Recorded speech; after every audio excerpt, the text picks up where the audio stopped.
10 pinakamapanganib na laruan ng mga bata na ipinagbawal kailanman. Hindi lahat ng magandang laruan ay pwede sa mga bata. Ito ay sapagkat maraming mga laruan ang nagtataglay ng mga bagay na hindi angkop sa kanila o kaya naman ay mga chemical na hindi makakabuti sa kanilang kalusugan. Kaya naman mahalagang maging maingat ang lahat ng mga magulang sa mga laruan na binibili nila para sa kanilang mga anak. Kung kaya't sa video na ito ay aalamin natin ang mga laruang ito. Pero bago tayo magsimula ay baka pwedeng paki-like at subscribe ng video na ito. Malaking tulong at bagay na ito sa aming mga content creators. Maraming salamat po. Kaya naman simulan na natin. Number 1. AC Gilbert's U238 Atomic Energy Lab. Ang AC Gilbert's U238 Atomic Energy Lab ay isang laruan na lumabas noong 1950. Ginawa ito para turuan ng mga bata tungkol sa atomic energy gamit ang tunay na radioactive materials. Dahil sa panganib na dala nito ay naging kontrobersyal ito. Si Alfred Carlton Gilbert, isang inventor at negosyante, ang gumawa ng laruan. Siya rin ang may likha ng sikat na erector set, isang construction toy. Noong panahong iyon ay mainit ang usapan tungkol sa nuclear energy matapos ang World War II. Dahil dito ay naisip niyang gumawa ng laruan na magpapaliwanag kung paano gumagana ang atomic energy. Sabi ni Gilbert, makakatulong ito sa mga batang mahilig sa science para mas maintindihan ang radiation at atomic energy. Pero hindi napansin ng marami na may dalang panganib ang laruan na ito. Ang set ay may kasamang Geiger counter na sumusukat ng radiation, electroscope para makita ang electric charge at spintariscope para obserbahan ang epekto ng radiation. Mayroon din itong cloud chamber na nagpapakita ng galaw ng radiation particles. Bukod dito, may 4 na klase ng uranium ore o bato na may natural na radioactive elements. May kasama pang maliliit na radioactive sources na naglalabas ng alpha, beta at gamma radiation. Kasama rin sa set ang ilang instruction manuals at books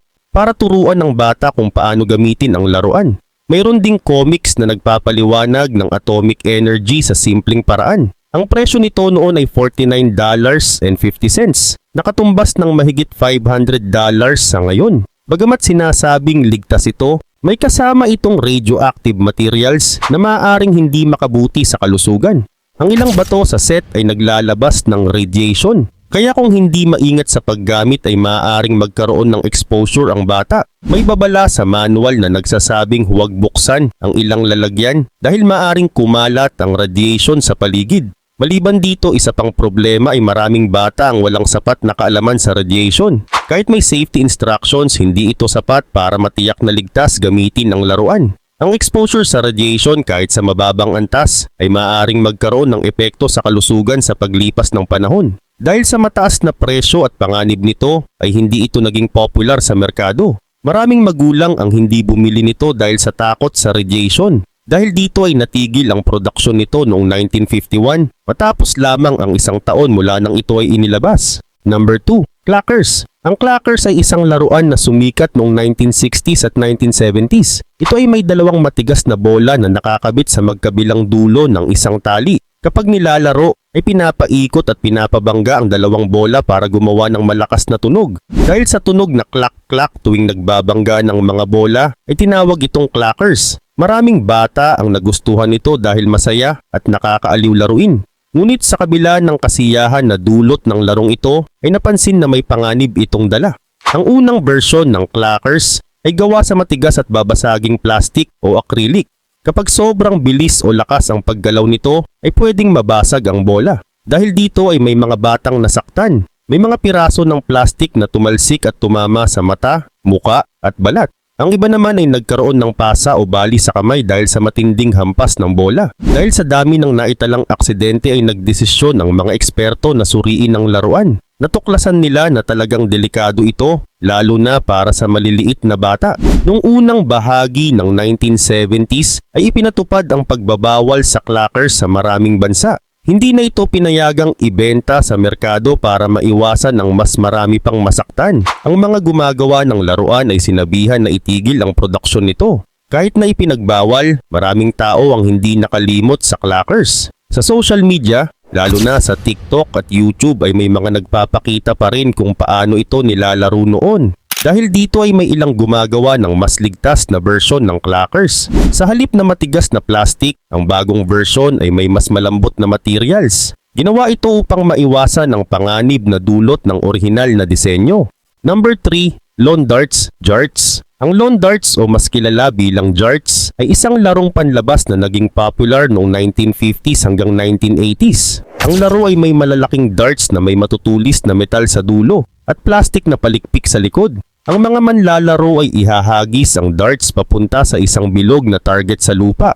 Kapag ang dart ay tumama at bumaon sa loob ng bilog, ay makakakuha ng puntos ang manlalaro. Kahit simple ang laro, ay naging delikado ito lalo na sa mga bata. Ang matutulis na dulo ng darts ay maaaring tumama sa katawan o ulo at magdulot ng malubhang sugat. Marami nang naitalang aksidente kung saan may mga batang tinamaan sa ulo at nagkaroon ng seryosong pinsala sa utak. Dahil dito ay maraming magulang at mga awtoridad ang nag-alala tungkol sa kaligtasan ng laruan.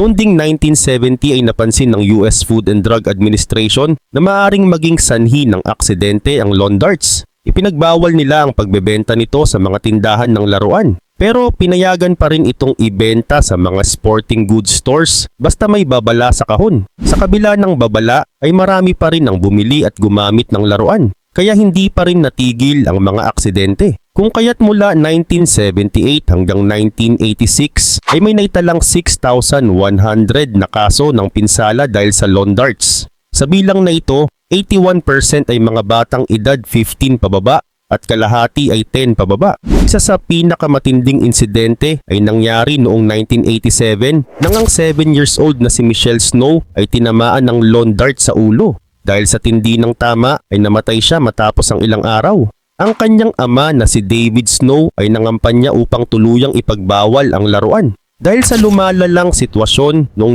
1988 ay tuluyang ipinagbawal ng US Consumer Product Safety Commission ang pagbebenta ng lawn darts. Sinabi nila na masyadong delikado ang laruan at hindi ito dapat gamitin ng mga bata. Sa Canada ay ipinatupad din ang pagbabawal noong 1989 matapos may tala ang 55 na malalang aksidente na dulot ng laruan. Samantala dahil sa pagbabawal ay lumabas ang mas ligtas na version ng laro. Ang bagong version ng lawn darts ay gawa sa plastic at wala nang matutulis na dulo. Hindi na ito nagdudulot ng matinding pinsala, pero hindi na rin ito naging kasing sikat ng orihinal na version. Number 4, Aqua Dots Bindies. Ang Aqua Dots o Bindies ay isang laruan na ginawa para sa mga bata kung saan may maliliit na beads na may iba't ibang kulay. Kapag binasa ng tubig, ang mga beads na ito ay nagdidikit-dikit at nagiging isang disenyo na maaaring gawing decorations. Maraming bata ang natuwa sa laruan na ito dahil simple lang itong gamitin at nakakalikha sila ng iba't ibang hugis at pattern. Naging patok ito sa maraming bansa at mabilis na lumaganap sa merkado. Ngunit hindi nagtagal ay natuklasan na may malaking problema sa laruan na ito. Noong 2007 ay napag-alaman na ang ilang batch ng Aqua Dots ay may mapanganib na chemical na 1.4 butanediol.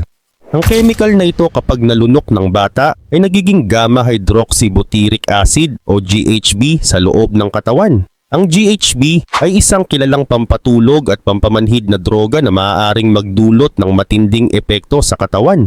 Dahil dito ay maraming bata ang aksidenteng nalason matapos nilang malunok ang beads. Ang ilan sa kanila ay biglang nawalan ng malay, nagsuka at nagkaroon ng seizure. May mga batang kailangang dalhin sa ospital para malapatan ng lunas. Dahil sa panganib na ito ay agad na inutos ng mga awtoridad ang malawakang recall o pagpapabalik ng laruan upang hindi na ito makapagdulot ng karagdagang aksidente. Dahil din sa insidenteng ito ay mas naging mahigpit ang mga batas pagdating sa paggawa ng mga laruan para sa mga bata. Sinuri ng mabuti ang mga materials na ginagamit sa paggawa ng mga laruang binebenta sa merkado upang matiyak na ligtas ang mga ito. Maraming kumpanya ang pinatawan ng mas mahigpit na regulasyon para maiwasan ang ganitong klase ng pagkakamali. Bukod dito, naging mas mapanuri rin ang mga magulang sa pagpili ng mga laruan para sa kanilang mga anak.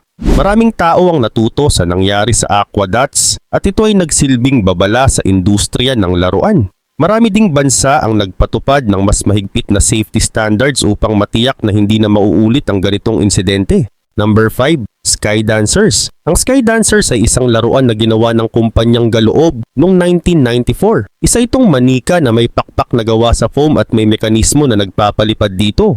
Para mapalipad ito, kailangan hilahin ng tali at bigla itong lilipad paitaas habang umiikot ang mga pakpak na parang helicopter. Dahil kakaiba at mukhang masaya itong laruan, ay naging sikat ito sa mga bata noong 1990s. Ngunit kahit mukhang ligtas ito, ay delikado pala ito sa mga bata. Hindi palaging lumilipad ng diretsong pataas ang Skydancers. Minsan ay bigla itong lilipad sa hindi inaasahang direksyon at maaaring tumama sa kung sino man ang nasa malapit. Dahil gawa ito sa matigas na plastik, may posibilidad na makasakit ito kapag tumama sa katawan, lalo na sa muka at mata. Maraming bata ang nasaktan dahil sa laruan na ito. May mga tinamaan sa mata at pansamantalang nabulag. May ibang nasugatan sa muka at kinailangang tahiin ng sugat. Meron ding nabali ang ngipin at may ilan pang nagkaroon ng bali sa buto ng tadyang. Sa kabuuan ay mahigit 100 na kaso ng aksidente ang naiulat dahil sa laruan na ito. Dahil sa dami ng mga reklamo, noong June 2000 ay nagdesisyon ang kumpanya at ang US Consumer Product Safety Commission na bawiin ang halos 8.9 milyong piraso ng Skydancers. Itinigil na rin ang pagbebenta nito para maiwasan ang mas maraming aksidente. Pinayuhan ng mga magulang na isauli ang laruan kapalit ng iba pang produkto o refund. Bukod sa recall ng laruan, nagkaroon din ng legal na problema ang kumpanya. Hindi nila agad inamin ng panganib ng laruan kaya pinagmulta sila ng $400,000 noong October 2000. Kung mas maaga lang nilang isinapubliko ang panganib, ay mas maraming bata sana ang hindi nasaktan. Dahil sa nangyari sa Skydancers, mas naging mahigpit ang batas sa laruan. Bago payagan na ibenta ang isang laruan, ay kailangan masuri ito ng mabuti para matiyak na ligtas ito para sa mga bata. Ang nangyari sa laruan na ito ay isang paalala sa lahat ng magulang na hindi lahat ng mukhang masayang laruan ay ligtas. Dapat silang maging maingat sa pagpili ng laruang ibibigay sa kanilang anak. Sa kabilang banda, noong 2005 ay sinubukan ng isang bagong kumpanya na muling ilabas ang Skydancers pero may binagong disenyo para mas ligtas. Ngunit dahil sa masamang reputasyon nito noon ay hindi na ito sumikat tulad dati. Maraming magulang ang natakot at mas pinili ang ibang laruan para sa kanilang mga anak. Number 6. Magnetics Building Sets. Ang Magnetics Building Sets ay isang laruan na may maliliit na piraso na may magnet at bakal na bola. Ginagamit ito ng mga bata para gumawa ng iba't ibang hugis sa pamamagitan ng pagsasama-sama ng mga piraso. Naging popular ito dahil nakakaaliw itong laruin at nagbibigay ng pagkakataon sa mga bata na maging creative. Pero kalaunan ay natuklasan na delikado pala ito, lalo na sa maliliit na bata. Kaugnay nito, noong 2006 ay isang 20 months old na bata ang namatay matapos malunok ang maliliit na magnet mula sa laruan. Napag-alaman na ang magnet ay maaring dumikit sa loob ng tiyan o bituka kapag nalunok ng sabay. Dahil dito ay pwedeng mabutas ang bituka at magdulot ng malubhang impeksyon. Ang ganitong kondisyon ay delikado at maaring maging sanhi ng pagkamatay kung hindi agad maagapan. Bukod sa batang namatay, ay may 34 pang ulat ng mga batang nagkaroon ng malalang problema sa tiyan dahil sa magnetics. 4 sa kanila ang kinailangang operahan para tanggalin ang mga nalunok nilang magnet. Dahil sa mga insidenteng ito, noong 2007 ay pinabalik sa market o ni-recall ang mahigit 4 million magnetic sets. Ang kumpanya ng laruan, ang Mega Brands, ay nagbigay ng mas ligtas na version para palitan ang delikadong produkto. Pinayuhan din ng mga magulang na huwag ipagamit ang lumang version ng laruan. Sa katunayan, ang problema sa laruan ay ang madaling matanggal na maliliit na magnet mula sa mga piraso. Kapag nalaglag ito at hindi napansin, ay posibleng pulutin ng bata at ilagay sa bibig. Ang masama, kapag nalunok ng sabay ang dalawa o higit pang magnet, ay magkadikit ito sa loob ng katawan. Dahil dito ay pwedeng magkaroon ng bara sa bituka o masira ang mga laman loob na nangangailangan ng emergency operation. Dahil sa mga nangyaring aksidente, ay naging mas mahigpit ang mga panuntunan sa kaligtasan ng laruan. Sinigurado rin ng mga agencies tulad ng US Consumer Product Safety Commission na dumaan sa masusing pagsusuri ang mga laruan bago ito ibenta sa market. Pinayuhan din ng mga magulang na iwasan ang pagbili ng laruan na may maliliit na bahagi kung may batang wala pang 6 years old sa bahay. Mahalagang tiyakin na ligtas ang mga laruan upang maiwasan ang kapahamakan. Number 7. Easy Bake Oven 2006 version. Ang Easy Bake Oven ay isang laruan na parang totoong oven. Ginawa ito noong 1963 ng Kenner at naging sikat sa mga bata dahil maari silang magluto ng maliliit na cake. Gumagamit ito ng init mula sa bombilya para lutuin ang pagkain. At noong 1997 ay umabot na sa 16 million units ang naibenta. Nang bilhin ng Hasbro ang laruan ay naglabas sila ng bagong model noong 2006. Samantala ang 2006 version ng Easy Bake Oven ay may maliit na pintuan sa harap kung saan ipinapasok ang pagkain. Pero lumabas ang isang malaking problema dahil naiipit ang kamay ng mga bata sa loob.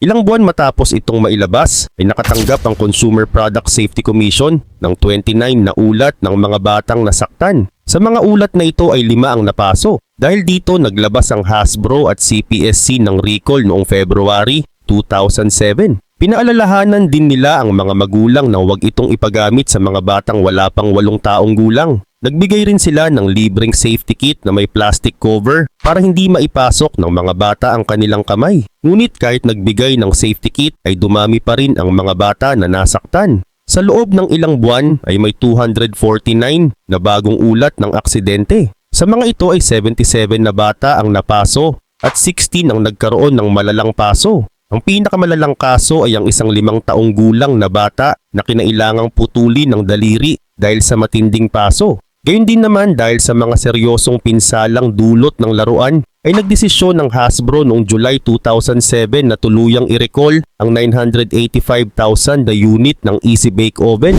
2006 version na nabili mula May 2006 hanggang July 2007. Pinayuhan din nila ang mga magulang na isauli ang oven kapalit ng refund. Ang mga lumang model bago ang May 2006 ay hindi kasama sa recall. Dahil dito, ang Easy Bake Oven 2006 version ay naging isa sa mga pinakadelikadong laruan na naibenta. Naging babala rin ito sa mga kumpanya ng laruan na dapat siguraduhin nilang ligtas ang kanilang produkto bago ito ibenta sa mga bata.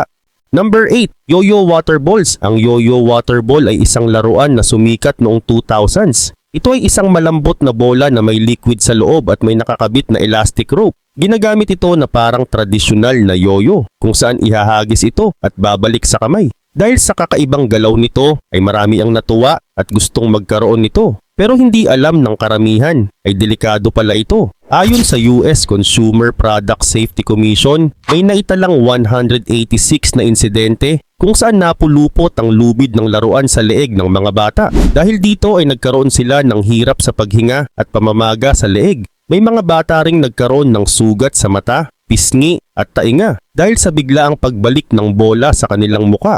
Pero bukod sa panganib ng pagkasakal, ay natuklasan din na ang bola ay may kemikal na tinatawag na diesel hydrocarbons. Madaling magliyab ang chemical na ito kaya may posibilidad na magdulot ito ng sunog kapag nalapit sa apoy. Dahil sa mga panganib na ito ay maraming bansa ang nagbawal na sa yo-yo water balls. Sa Amerika ay may ilang estado tulad ng New York, New Jersey at Illinois ang nagdesisyong hindi na ito ibenta. Kahit hindi ito opisyal na ni-recall, ay maraming tindahan ng kusang loob na tumigil sa pagbebenta nito. Sa Australia ay tuluyan na rin itong ipinagbawal dahil sa panganib ng pagkasakal at posibleng masamang epekto ng liquid na laman ng bola sa balat.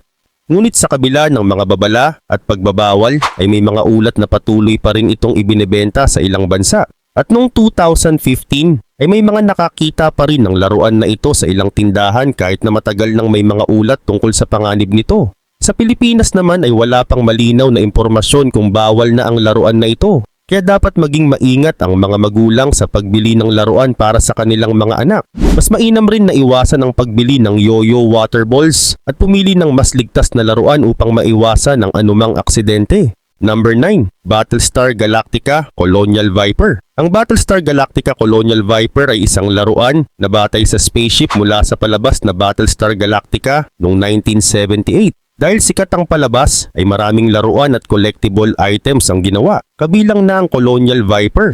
Maraming bata ang natuwa dito dahil may kakayahan itong magpaputok ng maliit na missile gamit ang spring-loaded mechanism. Para sa kanila, parang totoong lumilipad ang missile. Kaya naging isa ito sa mga pinakagustong laruan noong panahong iyon. Pero hindi nagtagal ay natuklasan na delikado pala ito. Kaya noong 1978 ay isang 4 na taong gulang na bata ang nalunok ang isa sa mga missile ng laruan. Dahil dito ay naipit ito sa kanyang lalamunan at nagdulot ng matinding komplikasyon. Sa kasamaang palad ay hindi siya nailigtas. Matapos ang trahedyang ito ay nagdesisyon ng Mattel, ang kumpanyang gumawa ng laruan, na bawiin o i-recall ito sa mga tindahan. Maraming magulang din ang nagalit at humiling na ipagbawal ito upang maiwasan ang ibang aksidente. Dahil sa pangyayaring ito ay naging mas mahigpit ang mga batas tungkol sa kaligtasan ng laruan sa United States at ibang bansa. Simula noon ay kailangang tiyakin ng mga gumagawa ng laruan na wala itong maliliit na parte na madaling malunok ng bata. Nagkaroon na rin ng mga warning labels sa packaging ng mga laruan upang ipaalala sa mga magulang kung anong edad ang ligtas gumamit nito.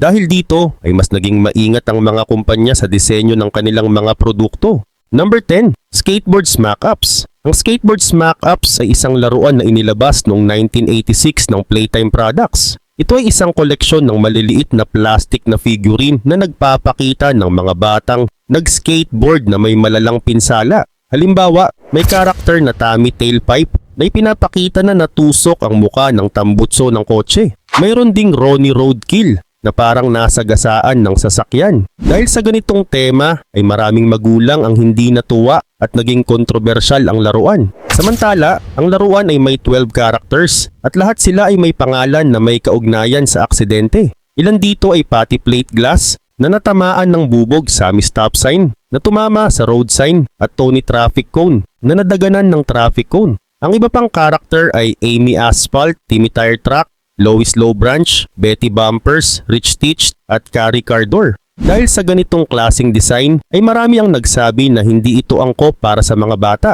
Kaugnay pa nito dahil sa negatibong reaksyon ng mga magulang ay unti-unting nawala sa market ang skateboard smack-ups. Sa Australia ay opisyal itong ipinagbawal noong 1990 ng Australian Competition and Consumer Commission. Sa Amerika naman ay hindi ito direktang ipinagbawal, pero maraming tindahan ang nagdesisyong huwag na lang itong ibenta. Natakot din ang mga magulang na baka gayahin ito ng mga bata at maging kampante sa mga aksidente. Sa katunayan, noong 1980s ay uso ang mga laruan na kakaiba at may temang gross out humor. Ilang halimbawa nito ay ang Garbage Pail Kids na nagpapakita ng mga batang may kakaibang itsura at maselang kondisyon. Dahil dito ay nagustuhan ng ilang bata ang skateboard smack-ups, pero hindi ito nagtagal dahil sa matinding reklamo ng mga magulang at ilang organizations. Matapos ang ilang taon ay tuluyang nawala sa mga tindahan ng skateboard smack-ups. Pero dahil bihira na ito ngayon ay naging collector's item ito. May mga nagbebenta ng original na skateboard smack-ups sa online auction sites tulad ng eBay at ang ilan ay umaabot ng $100